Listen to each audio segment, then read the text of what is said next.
The war with Iran has become a waiting game. Iran says it's reviewing the most recent U.S. proposal. The White House has continued the ceasefire and paused Project Freedom, tamping down aggression in an effort to reach a deal.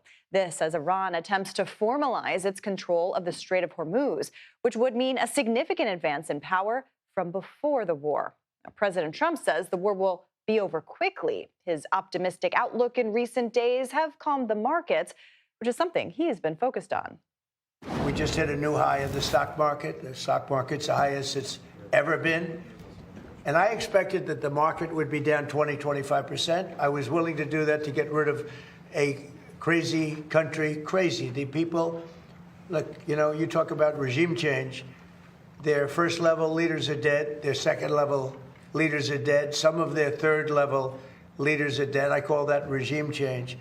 But I thought we'd be down maybe 20%, and we're up. Now, the Dow is back near 50,000, close to its all-time high. Brent crude oil is just over $100, down from its high of $126, but still well above its pre-war levels of around $70 a barrel. And gas prices continue to rise, now at $4.55 per gallon, up from roughly 50% since the start of the war. Now, President Trump is no doubt feeling the pressure to get all of these numbers moving in the right direction and ending a war that polling tells us most Americans don't support would be really the only way to do that. So for the latest on where these negotiations stand, Chief White House correspondent Nancy Cordes joins us now for more. Nancy, great to see you. I feel like we start every episode of The Takeout this week asking what the White House's position is on the state of the war at this point. So I'm going to ask again, what can you tell us here? They are in a waiting game, Caitlin. They have sent a proposal over to the Iranians, a one-page proposal, basically an outline for the future of talks, just enough to kind of button up this war, try to get the strait reopened and move forward with talks because, as you point out, the pressure is really building when it comes to gas prices, fertilizer prices, jet fuel prices, and all the rest. So we're waiting for an Iranian response. The Iranians say they're looking over it, that they will let the Pakistanis, who have been mediating these talks, know when they've got something to say.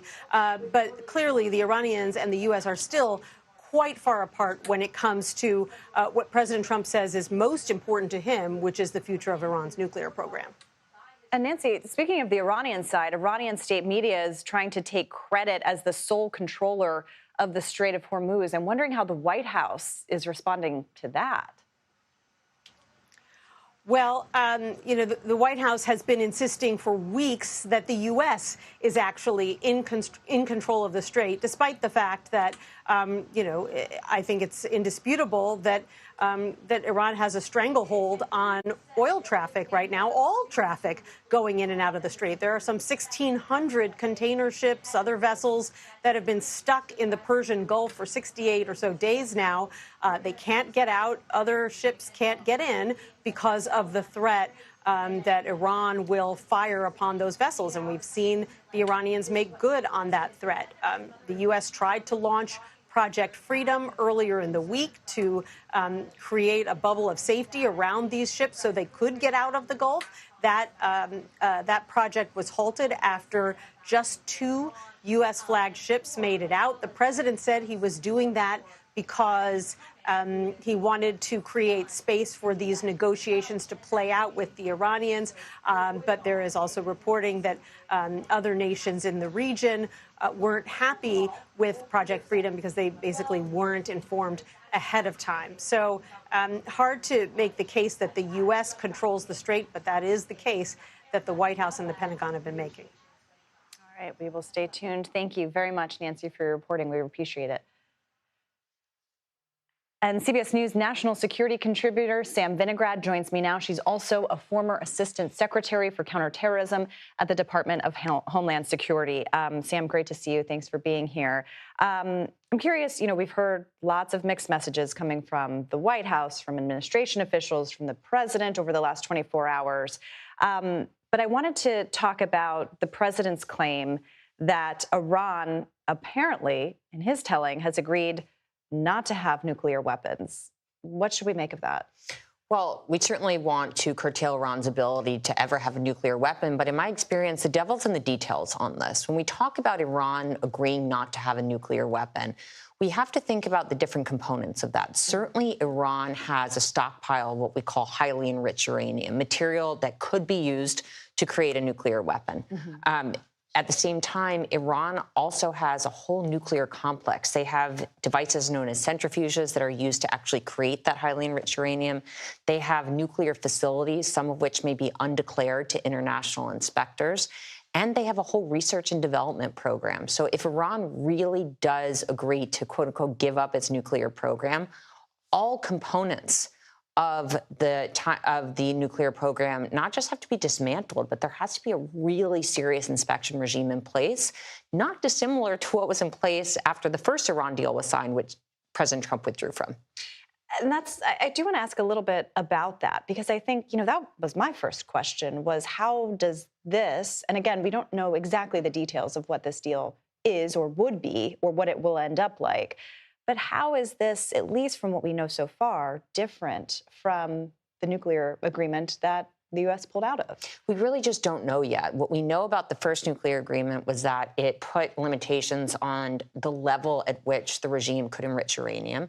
It put levels on the stockpile of that uranium that Iran could have. It put restrictions on the amount of centrifuges Iran could have.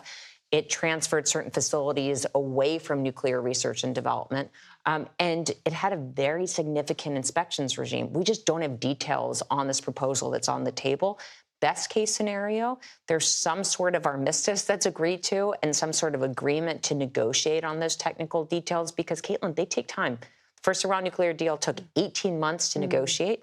And so this may take longer than 30 days or 3 to 4 months. But as we look at rising commodities prices, not to mention the huge price tag associated with the U.S. deployment in the Middle East and Europe to support Epic Fury and potentially Project Freedom if it restarts, time's not on our side in a lot of respects. And as we're talking about these negotiations, what do we know about the state of Iranian leadership right now? I mean, who are they dealing with here?